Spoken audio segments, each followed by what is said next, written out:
What's going on, guys? It's Shane, also known as the Pittsburgh PA, and I have with me a very special guest. I have Ashdermpa on here with me, so everyone can say hello.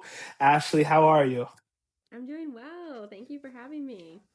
Oh, absolutely. I'm just so happy that you're able to join us, especially on a hot summer day where dermatology is probably one of the more busy fields this time of year.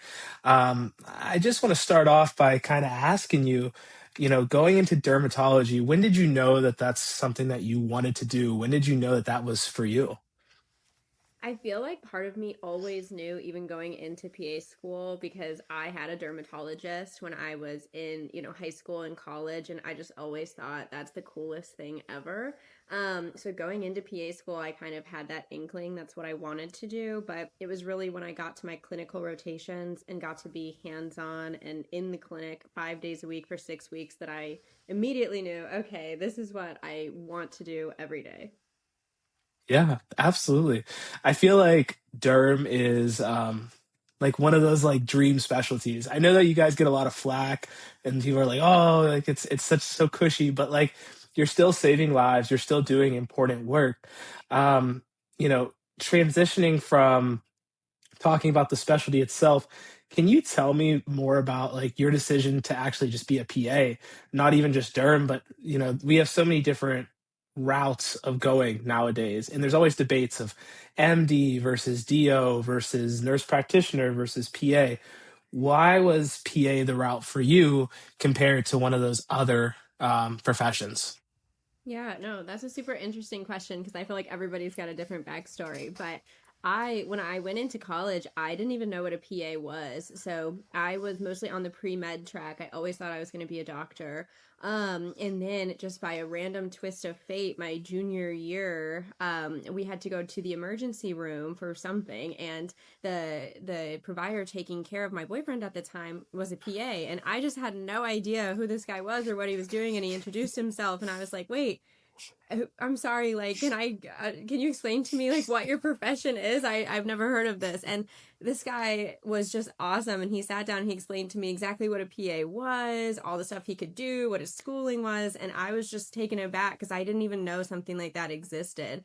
So I actually exchanged contact info with him, and he ended up letting me come shadow him. So I That's shadowed awesome. him like Yeah. multiple times throughout the rest of the year, and I was like, this is awesome. I would get to do all the things I want to do except minus all those extra years of schooling. So I was already in almost all the classes I needed anyway. So I just very quickly made the transition over to the PA route.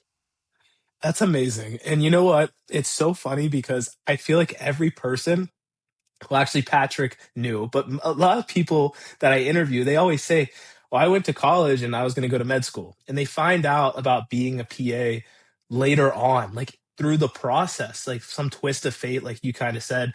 Like, even for me, I didn't know about PA school until I had a friend that was like, I'm not going to med school. I'm going to go be a PA. Oh, what's that? It was always Mm-hmm. like, and that's why I think like, these kind of things like these podcasts and the social media is so important for the profession, specifically the PA profession, because I think doctors and nurses, which extends to nurse practitioners, have a lot of reach, if that makes sense. Like they're established, they're known. We're a little bit newer, so we got to play some catch up. And so promoting the profession online, I think, is imperative to that. Yeah, 100%. I think social media has been a game changer for the PA profession because there's so many now like PAs and NPs all over social media that you can follow and see what's a day in the life, what can I do with this? What are the schooling requirements? Like I'll get DMs from people in high school, like what did you do? Did you do anything in high school to start preparing, or do you have any advice for me? And that's so awesome because when I was in high school, I TikTok obviously wasn't a thing. I had no idea what a PA was or We even were like on have like a Vine. glimpse, a Vine, yeah. But I think it's such a good tool to be able to see a day in the life of people and what they do because it shows you what do you align with and what can you see yourself doing. Yeah. Yeah, that I mean that's actually amazing because and I think that social media has given access to people who may not otherwise. Like I've talked about this before on the podcast, but like I was the first in my family to go to college. And so I didn't have any connections to like shadow somebody. I didn't have a friend who was a doctor or somebody that I knew that was in the healthcare profession that could get me in. So having TikTok would be game changing where I could just see what it looks like, see what I like, and I think that that access is super important for a lot of people now, and it's just amazing to see how big it's gotten. Oh yeah, I 100% agree with you. Social media is like changing the game for so many people. So kind of shifting a little bit because you used to be up my way. You were originally from Ohio, right next to Yes. Pittsburgh here, but you've moved down to sunny Florida. And Yes. so, what is it like being a dermatology PA in Florida? I'm sure that you see a lot of interesting stuff with the sun there. Oh yes, skin cancer is very, very prevalent. I do most of my day every day is doing full body skin exams and biopsies. There's never been a day that's gone by when I haven't done a biopsy. I mean, it is just crazy the sun exposure and the sun damage that we see down here. You know, we should know this, right? Because we're medical professionals, but we kind of get like niched into our specialties and we forget for people that are watching, and especially now that it's summertime, how often should we be going to the dermatologist? How often should we be getting skin checks? What should routine preventative medicine look like from the dermatology perspective? Yeah, that's a great question. I think that regardless of your age, you should start going to get a skin exam at least annually. It's just good to have someone that knows and is trained for what to look for. Look, there's places you can't see on your scalp, under your feet, between your toes, on your back. It's just good to have somebody look. And if you don't have a ton of damage and you don't have a lot of things going on, once a year is completely fine. But it's when we start to see the precancerous lesions and do a ton of biopsies where every 6 months becomes the typical schedule. Okay. Okay. In Pittsburgh, I think everybody's probably yearly with how much clouds we have, but um nonetheless, I'll make my appointment right now. It's something just you forget about in the busy hustle and bustle of every day. So that's super valuable.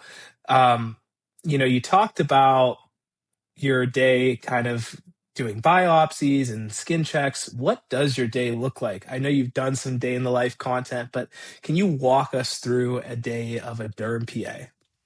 Yeah, so usually I get to clinic around 7:15 and it starts at 7:30. I usually see about 25 to 30 patients a day. Wow. Um Yes, it can be crazy. But then there's also days too when you'll have like 10 cancellations or like 10 no-shows, but then other days when you're double booked the whole day. So you just never really know. But yeah, I do a ton of full body skin examinations, which a lot of times also involves doing multiple biopsies also. Um a lot of things that I see also are chronic conditions. Like every day, I'm treating acne, eczema, psoriasis, managing a lot of biologics. We see a lot of kids too, so a lot of pediatric derm and warts, molluscum, things like that. And the thing about derm too is it's just you never really know it's going to walk through the door. So oftentimes the chief concern will just be rash of unknown origin, and sometimes it's easy to spot it and see what it is. Sometimes you've got to try a couple things or do a biopsy, but it's like a bunch of different stuff, but also like the same 15 things that you do again and again and again. And I also do a little bit of cosmetic, so I'll do Botox, filler, and microneedling also. I'd say I'm probably about 75 medical, 25 cosmetic. Oh, that's really cool. You brought up biologics. I know that it's like the newest kind of thing. Where do you think that their role is in the future of medicine? Because the biologics to me are fascinating. Not only for just derm, but just in general. But have you seen a lot of people having good success with the ones in your clinic? Oh, yes, 100%. Biologics have absolutely changed the way that we practice medicine.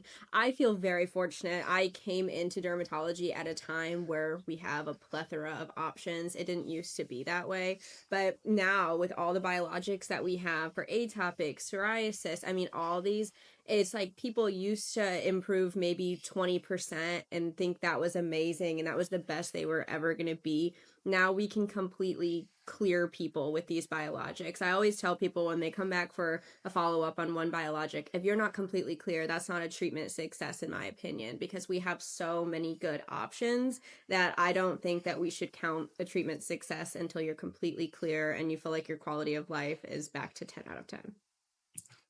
I'm glad that you brought up quality of life because I think that when we talk about like derm specifically, I don't think people realize how distressing it can be to have a chronic illness related to some sort of dermatological pathology. And, you know, when you talk about things like plaque psoriasis and things like that, these biologics are game changing in giving people their quality of life back. And so I'm super excited to kind of see where that goes. You know, piggybacking off of that, we talked about, you know, what you're doing in the clinic. So you're managing biologics, but you also mentioned that you do some aesthetic stuff as well. You know, as a physician associate, right? How do you think people misinterpret what we do? Do you think people have a good grasp on it, and like what we actually do, or do you think people are kind of misled as far as what you do in your clinic? I think it can be a little bit misleading when you get into the aesthetic portion of it because there's definitely a large amount of people that think derm PA and think only aesthetics. Like, oh, you're a derm PA, you must do like Botox and lasers and all that stuff all day, every day. And while that might be true for like certain people that work at aesthetic practices or certain people where that's like their passion, that's really not mine. It's just an add-on that we have and I enjoy doing it and I have a lot of joy helping people feel confident in their skin, but I feel like it's a huge misconception that derm is all cosmetic. A lot of derm is medical derm. There's so many people struggling with, head to toe plaque psoriasis, atopic dermatitis, acne, all these things. And that to me is where my main focus is. And that's where my day to day mostly is helping those people. So it's not all just Botox and filler. It's really just for me You something that's tell like them. in addition Yeah. to the medical. Absolutely. I love it. Um, what would you say is like the hardest part of what you do? The hardest part of being a derm PA? I think the hardest part is just that you can't do everything all the time. You can have people come in and you can give them your best advice and give them all the options and try to work through it. But sometimes that's not enough, and people ultimately are going to do what they're going to do. And sometimes you have to try multiple different things until you get to the one that really sticks. So I think that's just the hardest thing is seeing people maybe come back and they either they did everything right but their skin still isn't improving, or maybe they were non-compliant and they're not improving. But that's just kind of the name of the game. It's just hard when you have a difficult patient and you want to see them doing the best, and for whatever reason it's taking longer to get there. Certainly. No, I appreciate your honesty there. You know, I want to touch on this a little bit because every time I have a guest on, I love to go through their content. So I do a little skim. And the one thing that you have on your page, which is really awesome, is kind of your transparency with your minoxidil use and your updates. And I love that, right? Because you can relate to your patients. Would you care to kind of touch on that? How minoxidil has really had a moment, I think, in the medical community and how that's been going for you and it has made you a better provider? Yes, I cannot speak highly enough of minoxidil, and my biggest piece of advice is just if you're struggling with hair loss, just start, honestly. Even me, I work in dermatology. I've been prescribing minoxidil and recommending it and seeing the results in real time. And even then, when it was me struggling with hair loss, I couldn't get myself to do it for months. I don't know why. It was just like this fear mongering like of myself in the back of my head, and am I going to have this side effect and what have you. But what I will say is struggling with hair loss I think has made me a better provider because I see so many people probably every day that also struggle with hair loss, and it can truly be debilitating, to feel like something is going on in your body and you can't control it and you're losing your hair, and it can really mess with your confidence and how you see yourself and how you're afraid other people view you. And it's just really scary to go through. And also, it's scary to think about getting on treatment. I think oral medications too are just scarier because, it's systemically absorbed, there's more side effects. So people are more hesitant to do it. Um, but having done it myself and gone through the dread shed and made it out the other side, it's so worth it. I mean, I'm not where I want to be yet either, but the progress I'm seeing is just, it like fills me with so much joy. And so that makes me, when I see my patients and I can like speak now with a newfound passion and education and show them, no, this can help you. You don't have to live like this. You know, we can help to improve. You know, it's not, it doesn't have to be a permanent thing.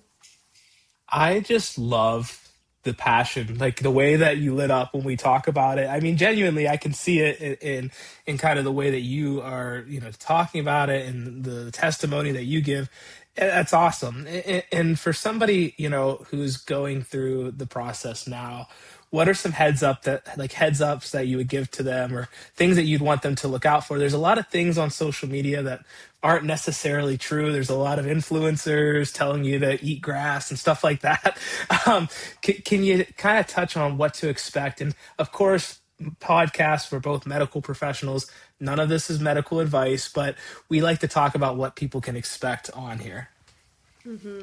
You know, well, with minoxidil, it's good because there's two different ways that you can choose to do it, right? There's the oral option, which is what I'm doing, and then there's the topical foam, which is known over the counter as Rogaine. So Rogaine is a foam that you just do morning or night. I mean, you're supposed to do it twice daily, but I've seen quite a few people just do it once, and they see pretty good results with that too. But the good thing about topically is you can just choose areas of hair loss and apply it there, and then you kind of are you're avoiding those side effects which you can see with the oral medication, because when you take it orally it's going to affect all of your hair follicles, not just where you're putting it. So that's why you can kind of see more of that side effect of having hair grow in unwanted areas.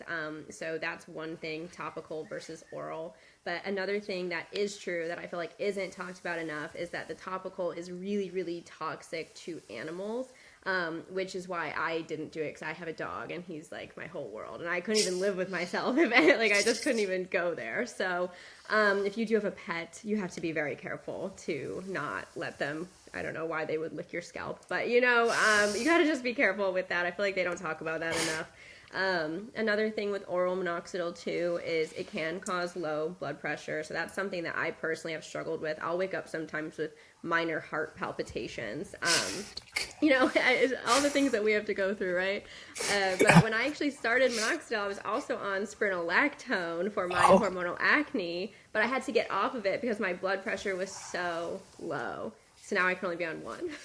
you But got rid you of gotta one pick, though. you gotta pick I your mean, poison, right? But that's that being said, the side effects for me, the heart palpitations, is really the only thing I've had, and I find it to be very manageable, and I feel like the results are worth it at this point. So the most important thing with oral minoxidil is you can start low and you can titrate up. That's what you're supposed to do for dosing. So you just have to listen to your body and what it's telling you. I love it. That's great advice. So make sure you timestamp right here. So if you need anything to refer back to, um, I love that. The other thing I love seeing on your page is the red light therapy. I personally have always been extremely intrigued by red light therapy. I remember back in the day when Planet Fitnesses first became a thing, they had like a red light box. I don't know if that's like a Pittsburgh thing, but they had like a red light machine that you could go into. And I was always like, what is this, But now it seems to be everywhere. What are your thoughts on the red light therapy and kind of that that taking its spot in medicine, and is it applicable to things that we're doing clinically, or is this something more that we just do at home on our own? I think that red light therapy does have a good place in a skin care routine, but I think that it's an important distinction to make, is it's in no way a replacement for, Botox or other cosmetic, a laser, things like that. The results you're going to get with a cosmetic procedure versus red light, you really cannot compare them. I recommend red light to people that already have a consistent nightly skincare routine and they're looking for something to add on to it to get long-term benefit. It's more of like a marathon product than a sprint product, if that makes any sense in how I'm phrasing it. But I think there is a good place for it because it does. I mean, it reduces inflammation. It can increase collagen over time. So if you're already having a good nightly routine and you just add it, I do think in 3-4 months of consistent use, you can see benefits. I've noticed benefits myself, but it's just not a quick fix if you're looking for, to get rid of your wrinkles overnight.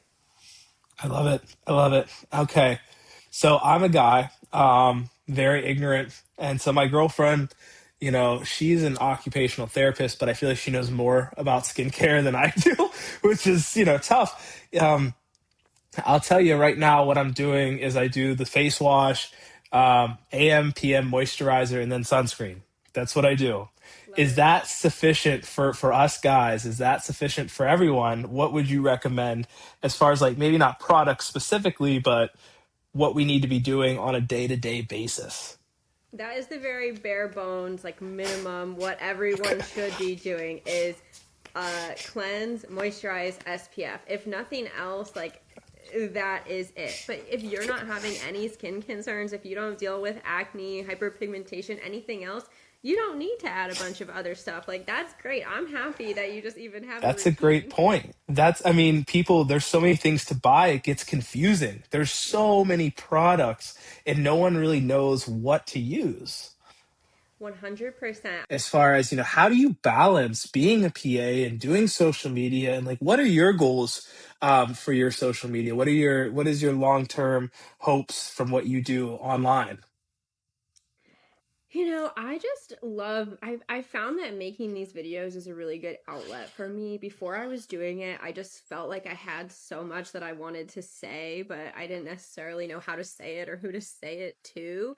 It's just been so good for me. I feel like to be able to talk about being a PA and how much I love it and how much I love just being a dermatology PA specifically, and getting to share that and how it was to get here and educating people on what it's like to be a derm PA and that it is possible and getting them started earlier on. It just means so much to me, like advocating for what a PA even is, because I just feel like I didn't have that when I was, coming to be a PA.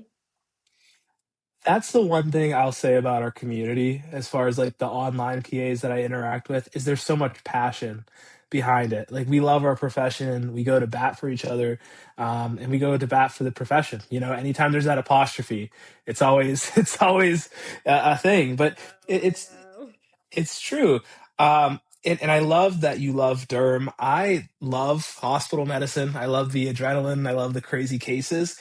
But what if we're talking to PA students right now? We're talking to somebody, or maybe they're pre PA.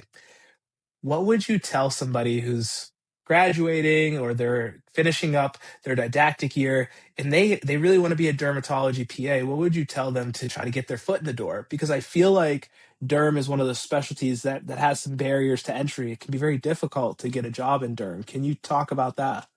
Mm-hmm.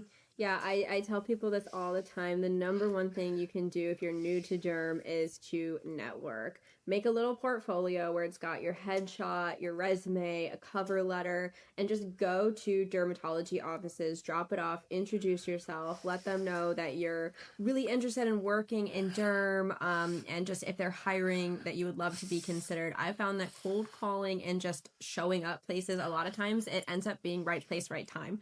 And if a practice is looking to hire, they're looking to hire. And if you're there, I mean, that's kind of what happened to me. So you just have to get out there and introduce yourself. Also, I tell people join your state's organization. So for me, it's the Florida Society of Derm PAs, but whatever state you're in has their own organization, and just the SDPA in general. They have amazing conferences where you can go meet so many people from all over the country.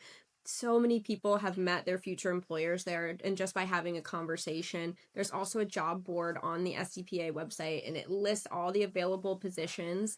So that's a good thing to have too. And it is a little bit expensive, but the SDPA has a course called the Diplomat Fellowship, and it's all these modules of building blocks of things to know as a new grad derm PA. It's fantastic. It's one of the best things that I ever did.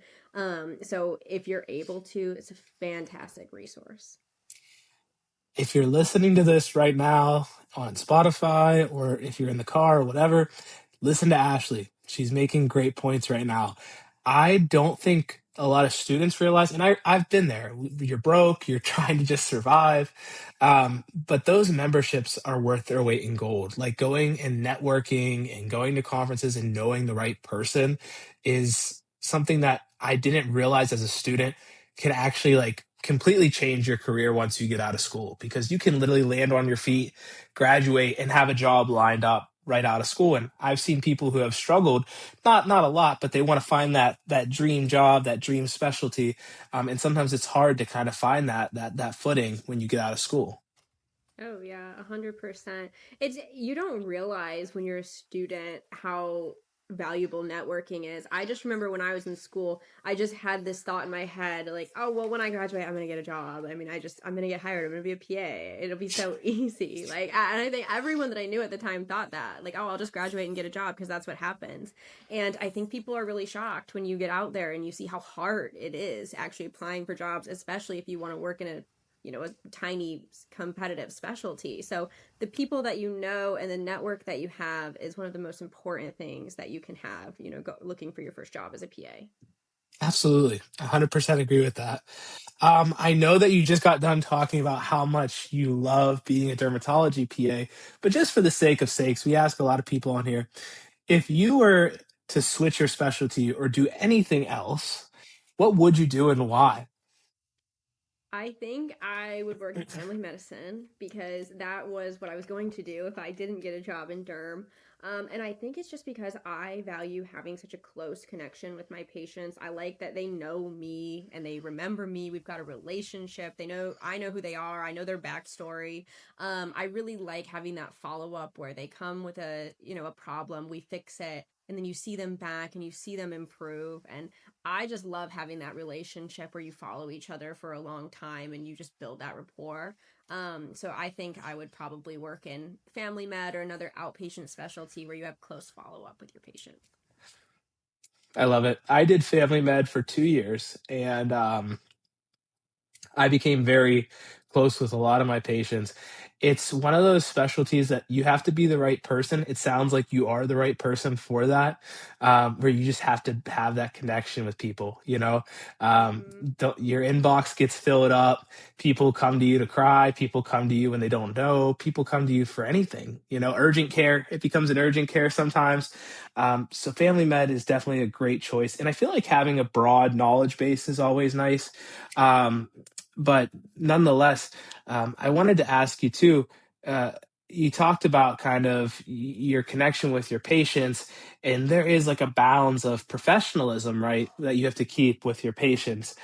Sometimes on social media, especially, um, that balance of professionalism, forgive me, the bounds of professionalism, that line can get blurred.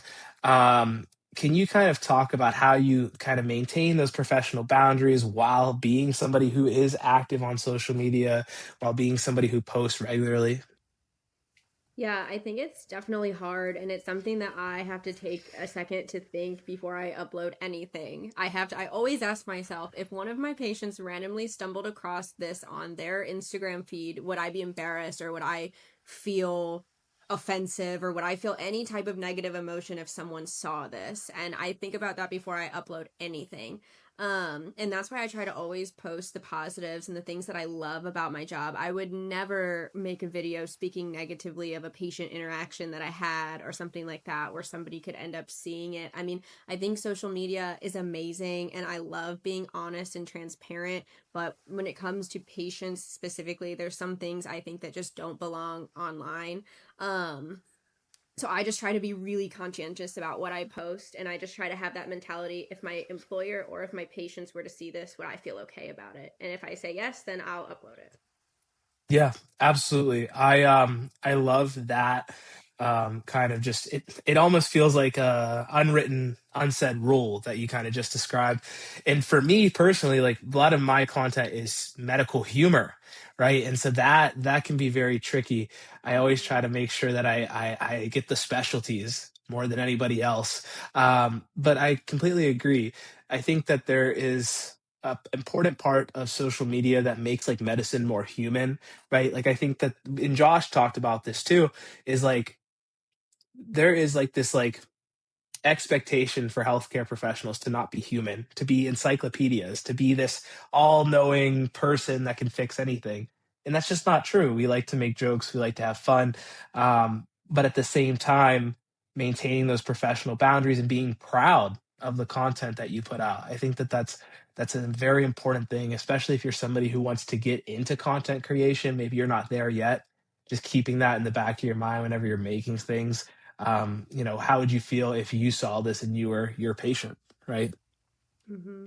Yeah, I think it's a fine line. Sometimes we have to walk, and sometimes I hate that it is. I feel like we should, as healthcare providers, have more freedom to be honest or to share transparently everything. But I just don't think that that's where we are right now with the healthcare and content creation. Absolutely. Um, So, the one thing as we kind of move towards the end of the episode is I like to ask people, if you had one thing that you could say to your followers, what is one thing you'd want your followers to know about you or about Derm or just about being a PA in general? Anything you want. That's a hard one. Hmm.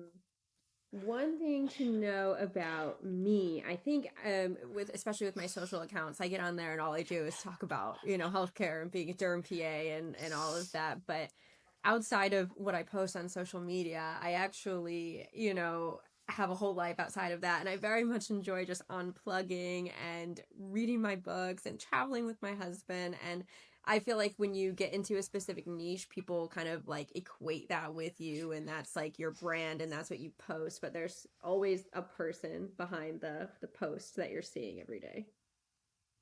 I love that. I love that so much, and I couldn't agree more. And I think that, coming on and being your transparent self and maybe letting a peek behind the curtains and saying, hey, I'm traveling, I'm with my friends, I'm doing this, this is what I like to do in my free time. You mentioned having a doggo. Like these types of things allow our patients to connect with us in ways that I don't think being in the office does. Hmm. I know. I think that they see you with a certain lens because you're there, you're providing a service, right? So you're a provider, but it's like, you're also a person, and you also, have a life outside the clinic, and that's important too. Absolutely.